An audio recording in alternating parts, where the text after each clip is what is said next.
Hello Rossoneri fans, welcome again to our AC Milan talk. As usual, we're meeting every week to discuss everything about AC Milan, the latest matches and the upcoming games. We're ready, so let's begin. As usual, I'm not alone here. My partner for the journey is Sheridan Bird today as well. Welcome. Hi Juicy, hi everybody at home. So we're going to start by talking about the latest game of AC Milan. It was not a good week for our men. The game ended in a 5-2 for Sassuolo. Sheridan. Yeah, there's not much we can say really. The team continue to struggle. January has just been a terrible month for the men's first team, but they have to keep going and try and hope to get through this difficult time. It's just one of those matches where it's best to put it in the archive and just move on and try and learn from it. See, we're taking a look at the results and the current table. Now it's, a few points behind, but we still have a long way to go. It looks bad if you look at the position, but if you look at the points, Juicy 38 points, 40 is what Inter have in second place. So it's early. It's not a great position to be in, especially for the defending champions, but it's there's plenty of matches, there's plenty of points available. What went wrong exactly? What do you think about it? The defence is just having problems at the moment. It just happens when you switch around defenders due to necessity, and Sassuolo's attacks, every attack they had touched to goal. So it turned to gold rather. So it's just one of those afternoons where everything that Sassuolo attempted was successful, and it was just a bad day at the office for Milan. And how do you think they can actually react? They're having troubles with reacting to the latest problems. It's always down to hard work and heart, you know. They have to work hard on the training ground, the defence, the whole team. I mean, you defend as a team, the midfield, the attackers, the first line of defence really is the attackers. So I'm talking of attackers, there's a wonderful goal by Exactly. Origi. We just took a look at the goal of Origi in the second half. One of the positive notes of the latest game that came in his second half. It's his second goal actually in this season. What do you think? It was a wonderful goal. Like you say, it's a minor positive point. That, like I say, the match didn't go as we wanted, but the goal from Origi was a really good strike, and hopefully more to come. We have to say that the support of the Rossoneri fans was going throughout the whole game, actually, even after the fourth goal, the fifth goal. They never stopped, and now we're going to listen to the words of Coach Pioli after the game and also of Olivier Giroud. Sconfitta dura, un momento difficile sicuramente, dobbiamo reagire. È chiaro che è in un momento dove dopo la non vittoria con la Roma, le ultime prestazioni ci siamo persi, ci siamo bloccati, sono tante le difficoltà, stanno diventando troppe difficoltà tattiche, troppe quelle mentali. Da parte mia è facile chiedere scusa per una sconfitta così, ma nessuno di noi, né io né tantomeno i miei giocatori, volevano fare una partita così negativa e subire 5 gol in casa. E questo ci aiuterà, ci deve aiutare, ci deve spronare per non ripetere più certe prestazioni, per cercare di uscire da questo momento difficile, sfruttando anche una grande partita, perché le grandi partite sono sicuramente molto difficili, ma più è difficile la vetta da scalare, più è la soddisfazione di raggiungere certi obiettivi. Io ho la sensazione che tutte le cose non vanno nel verso giusto, ma che possiamo fare in questo momento, fare di più, dare tutto sul campo per i nostri tifosi che cantano ancora fino alla fine, come alla Lazio, sono deluso, molto deluso per la squadra, ma anche per loro, perché loro non meritano questo. Ma abbiamo l'opportunità di rialzare il livello, di fare ancora di più contro l'Inter la settimana prossima. See, Sheridan, they were also talking about the incredible support of the Rossoneri fans. Also, the players went down under the curva. What do you think about it? The fans are fantastic. They have been fantastic this season. Their support is undying, and it's something that will give the team a boost in this difficult phase. best fans in Italy, and the team are trying everything. The team are doing everything they can to give those fans the results that they deserve, but it wasn't happening in January. The only good news is, Juicy, is that January is finished. It's February, new start, new month, and hopefully the players can turn it around. Also, as Pioli was saying, he was actually underlining the issues that the team is having at the moment under a mental point of view and also a tactical point of view, hinting at some changes maybe. Yeah, it's possible. Mr. Pioli might want to switch things around tactically, might want to change the shape of the team, the formation, and you're right to mention mental energy, because defeats, they affect you mentally as much as physically. There's fatigue, which can be your body, but it can also be in your mind, and the players are exhausted. But as I say, these things happen in the course of a season, and it's important to learn how to bounce back, as Mr. Pioli himself said. Exactly, Sheridan. Also, Giroud was talking about how they can get back on track already from the next match. We're talking about the Derby della Madonnina, the game against Inter. It's the perfect match to reset the season. It's a perfect match. The spark, it could be the spark to reignite the campaign. It's always a thrill when Milan play Inter, and it's a really good opportunity to turn things around with a strong performance and a positive result. See, we're just taking a look at the next fixtures, and we have to say that it will be exactly on February the 5th, and it's exactly when the Derby last season was played, and, well, it was a crucial match for our men, wasn't it? It was, and it could be a good luck charm for this season. On the 5th of February last year, Olivier Giroud turned, si è girato Giroud, as we say in Italy, and he turned the match around. Not only did he turn the match around, he turned the Scudetto around. So if we need a kind of a good encouragement, it's this fixture last year. Here it is, Juicy. That was Inter taking the lead and looking confident, looking very pleased with life, weren't they, Inter? This goal from Ivan Perisic. But then Milan found something. They found some spirit. They found some magical moments. That's the first one. Then just after a few minutes, actually, the second one I know, came. it all happened so quickly. Giroud sliding in there to equalise, and then something changed. And then Olivier, look at that, Olivier Giroud. I think that's when the fans really, they loved him before. Don't get me wrong, but that's that when they day, really fell in love with him. exactly. We And have then look to at say that turn, incredible. He left the Inter defender in a different postcode. Exactly, and also about his words, let's comment about it a little bit, because of course he is a man of experience, and how he turned that Scudetto race around. Maybe something can happen also this time. Exactly. When Giroud speaks, he's a man who's done so much. He's won the UEFA Champions League, he's won the Europa League, he's won the World Cup.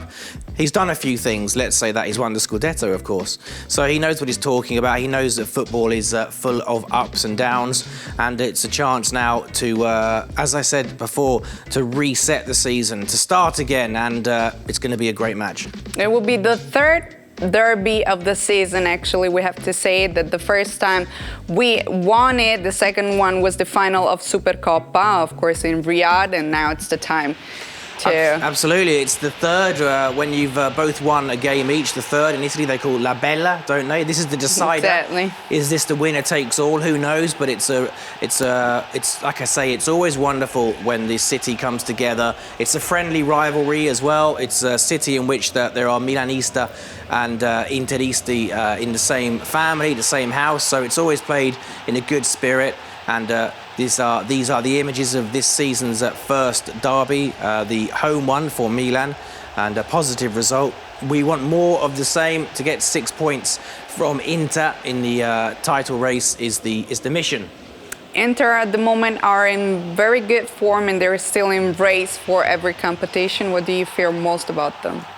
Well, as you say, the fact that they're in good form, they're going through, they've had their own challenges this season, but they seem to have escaped from a tricky moment, and, they will be a tough team to face, and they'll be very motivated as well to try and get one over the cousins. So it will be a very entertaining match, a very tense match, but we hope that the result will be in the red and black favour. Right. We are now closing this topic by talking about, of course, the first team, and we will focus on some off-the-pitch moments, and we will have actually a very special guest. I'm not telling you who it is, so let's start. As I said, we have a really special guest, the new commercial director, Michael Utle. Thank you for being with us. Thanks for having me. So basically the commercial area in the modern soccer, we have to say, has a crucial importance. And so why don't you tell us more about your new role and the business model of the club? Absolutely. I would hope it has a crucial role in modern football. Right. Obviously not as important as what's happening on the pitch, but very important. We created a new department a few months back, a couple of months ago now, where we decided to make use of all the synergies we have between our partnerships department, our sales department, and our strategy department, where we really wanted to create a department that can service all of our B2B partners from end to finish. Something that was slightly more fragmented in the previous years because of different reasons, one of them being the focus of bringing the club back to where it belongs. Right. Now that we're back where, at least partially back where we belong, it was time to consolidate, create synergies to service our partners better from start to finish. Right. Let me also have Sheridan ask you a question, because... Hi, Michael. Nice to meet you. Could you just tell us a bit or give us a flavour of the partnerships and the deals that were made in 2022, and if there are any exciting plans for 2023? All right. No, 2022 was a fantastic year for us. Obviously, we won the Scudetto, which always helps. Momentum on the pitch always helps to carry us. It was a very important year that was quite a while in the making because, you know, we acquired a lot of new partners into our portfolio, but I think the two partnerships that really stood out was the renewal with Puma as our technical partner and the renewal with Emirates as our front of shirt principal partner, which are really partnerships we're really proud of. These companies, they have stuck by us through the good and the bad, and all the work we have put into those partnerships on both sides of the fence, on their and our end, they really paid off. And finally, in 2022, we were able to announce these marquee renewals that we managed to achieve. Excellent. Also, how much of a relationship is there between the commercial area in particular and the sports area, I mean the tactical one? Yeah, it's very important. I mean, one of the key assets, besides obviously our IP, our brand, you know, ticketing and visibility that we can provide is the access to our first team and the access also to our legends. So a close collaboration with the sportive side is crucially important because at the end of the day, the sportive side dictates more or less how our product looks like every Sunday or every Tuesday and Wednesday, hopefully on the pitch. So the collaboration needs to be very close. And it's also a thin line trying to find out how much access we can actually give for our partners, while at the same time trying not to disrupt the flow of the technical and the sportive department. It was also actually the year of the renewal of the contract with Emirates, which is a partnership that has been going on for a very long time. Since 2007, yeah, right. Since 2007. Also, basically, one more thing I wanted to ask you was your relationship in particular with AC Milan, because I know you're a fan. How much time do you have for this? Well... Yeah. All right, I'll start telling my fun little story, which everyone who has met me at the club or of our partners, they keep asking me, so which team do you support? Because you're German. And I said, I support AC Milan, and everyone is rolling their eyes. But the story is very simple. I come from a very small town in Germany, 20,000 people. At the time when I started following football, Serie A was absolutely at the peak of its powers. And there is one famous export we have in our town, which is Jürgen Klinsmann, who used to play for Inter Milan when I started following football. So every pizzeria I went to, every Italian restaurant, all of my Italian friends, huge expat community, they were all cheering for the blue and black side of the city. And every pizzeria I walked in, there was a picture of Jürgen eating pizzeria, and everyone told me every time Jürgen comes home, he eats in my pizzeria. And I was so annoyed by that. I was like, this is just silly. I'm going to choose the other side. Just for that reason? Yeah, I was really annoyed. And then I fell in love with this beautiful Dutch trio that you see over here. Of course. And I started appreciating the beauty of AC Milan. And luckily, I chose the right moment to become a fan. Like, there were a lot of ups. very few downs. There have also been some other big German names who have worn the red and black. Perhaps the most popular is Oliver Bierhoff. Do you remember much about him? Oliver Bierhoff, we won the Scudetto with him. I remember there was Christian Ziege. And there was a very famous German defender called Karl-Heinz Schnellinger. Oh, in the 60s. Even I wasn't born then, so, you know, that was a long time ago. But if you're a German, being an AC Milan fan, you need to pick up these little things. Right? Okay, sure. Now, if I may be cheeky and ask another question, is that Juicy and I often talk about my love for Milan's third shirt, which is dark green or olive green, some people prefer to call it. I wondered if I can ask you if you have a favourite of the shirts this year, the Puma shirts. I would agree. Actually, the first jersey this year is extremely beautiful because what I like so much about it is that we won the Scudetto. We're wearing the Scudetto in the middle. Just one last question about your journey in the club at the moment. Yeah, look, so as I said at the very beginning, I joined 3.5 years ago. I was convinced by our chief revenue officer to join this ambitious project of bringing AC Milan back. And, you know, back then the focus was very clear. It was generating revenues, and that's what I was brought in to do and help the team, help the club to do that. It has been fantastic. I was lucky in the sense that there was not that much infrastructure existing as it comes to pure sales. So I think we managed to assemble a really great team of young professionals, mainly Italians that have lived abroad, so just the right mix. Right, you also got a chance to grow professionally inside the club. Absolutely. Right? Yeah, I learned a lot, especially from our chief revenue officer. Maybe cut that out later on so he doesn't hear that. But it has been a steep learning curve. It was a lot of fun. It was a lot of hard work. And I think, you know, the Scudetto win last year, assembling this team of amazing people, and also then the takeover with our new ownership with Redbird. I think these are all just little things that the work that we've done was somehow right until this point, but now it's time to really accelerate and move into the next chapter. Of course. Now, one more question from Sheridan. Eagle-eyed fans would have spotted that the warm-up, the training shirts, now say eFootball on the front across the chest. Can you tell us about that? Sure. So this is one of the key projects that we started when I joined, because we had the opportunity actually in our previous renewal with Emirates to look at our jersey and training kit inventory in a different way. So we decided to carve certain elements out to take them individually to market.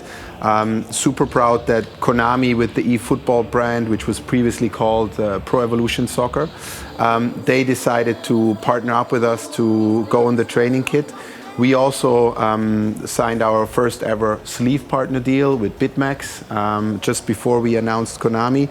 And also our back of shirt partner WeFox, which is an insurance company, are part of that illustrious mix of principal partners and premium partners that are on our official training apparel, which was a very strategic decision that luckily paid off with a lot of, as I said, sweat, tears and hard work. So. Thank you very much for being with us. Congratulations again on your new role. We hope to see you soon. Thank you very much. And now we're going to switch to another side of the AC Milan world, the women. We are now getting back on the pitch by talking about the AC Milan women. They were in a very good run since 2023 started, and it was a quick misstep, the one against Inter. It ended 4-1. We're taking a look at the results right now. Sheridan, quick comment about it. Yeah, as you say, it was a bad result in which has otherwise been a good run for Mr. Gantz's side, but Inter in the first half, particularly down the wings, were just very effective and Milan couldn't handle them. But it's just one of those things that happens. It was a mix-up in defence led to the first goal for the Nerazzurre. And when you start badly against a good team, which Inter are, we have to show respect to Inter. Here was another good run and good finish. And one or two of the Inter attackers were just a bit too hot to handle for Milan at the weekend. This was a fantastic goal, though, I have to say, by Martina Piemonte. A really good turn and finish by the striker, really outside the area, far corner. It reminded me of Harry Kane. And as you know, Milan will be playing Spurs soon, so Harry Kane will be in the Milan fans' minds. But that was a free kick that made it 3-1, and Milan also I think they missed a penalty, which we might see very briefly, which would have made it 3-2, and it would have been a different scenario had that gone in, but it was well saved by the Inter goalkeeper. And then this is the fourth goal, which again came from a bit of sloppiness in the Milan defence. So, yeah, result-wise, it wasn't the greatest, and Inter on the day were just a bit too clinical. Of course, we have to look ahead of the next fixtures. It will be the right, of course, chance to get back on track. The game against Juventus, they're actually 5-in-a-row champions at the moment. So it's a tough match, but sometimes you want big matches because they give you the motivation, and you don't have to worry about getting yourself in the right spirit, in the right attitude, because Juventus in Italian women's football, they really do set the standards. So it will be a tough game, but it will be one that the players will certainly be motivated to do well in. Last game against Juventus was actually a historic moment, a 4-2 win for our women. Exactly, they have to conjure up the spirit from that match. It was a very lively match, and the result was something to celebrate, and it was, like you say, historical to cause so many problems, to put such a successful team under pressure. The Rossonere really did, they got so many things right, and these are the goals. Bright sunny day there as well, nice weather. The sun and the football gods smiled upon Milan that day. Aslani there with another goal, and she will be key if she's selected against Juventus. So Milan know that they can cause the Bianconere problems. Exactly. What weapons do you think we can actually use against them? Well, the attack was looking very good until the match against Inter, because the loss to Inter was only the second defeat in 10 matches, which suggests that the defence and the attack was doing its work. So Martina Piemonte with a goal there. I think she's always one to watch. She can make things happen in the opposing penalty area. So I'm expecting a good reaction from the Rossonere, and I'm expecting a lively match. And there are new faces as well that are being slotted into the Milan women's side, and that takes time. New players don't come in straight away and don't settle in immediately, so it does take time. But we're expecting a good response against Juventus. Yes, Sheridan, we're now closing the AC Milan women topic and switching to the under-19. Let's take a look right away at the results of the last match day and also at the table, because we have to say our under-19 lost against Juventus despite a great performance of Coach Abate's team. Yeah, I can tell you about this match, Juicy. It was a classic example of a bad start can cost you the game. Exactly. Milan went 2 goals down after only 10 minutes, and I was commentating on that match. And if you give away 2 goals to a good side like Juventus after only 10 minutes, you're making your life very, very difficult. And it was just... it didn't go well, put it that way. But the team, they did fight back, and they slowly got a foothold. This is the second goal, which was just a bit of the midfield, or the central defence rather, of Milan just having a bit of a sleep, let's be honest.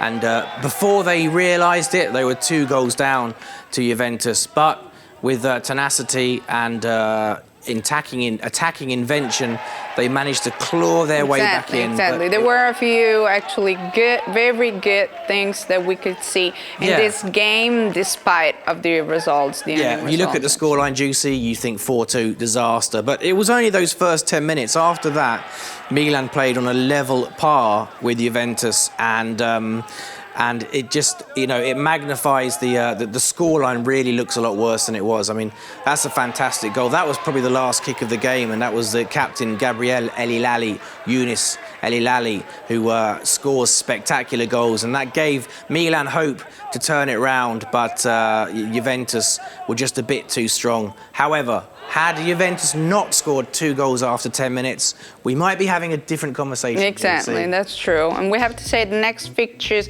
will actually be the away game against Sassuolo, another great chance to get back on track. Yeah, the team can go into that match against Sassuolo confident, knowing that the attack is starting to function, knowing that they've got one or two players who can make the difference. Just have to be more alert from the beginning, have to be more focused, more concentrated, and just don't give away silly goals early, because that really can ruin your day. There is Mr. Abate in charge, and he'll be saying that to his team. He'll be saying, focus from the start. Let's not give the team we're playing a head start, because that can be fatal.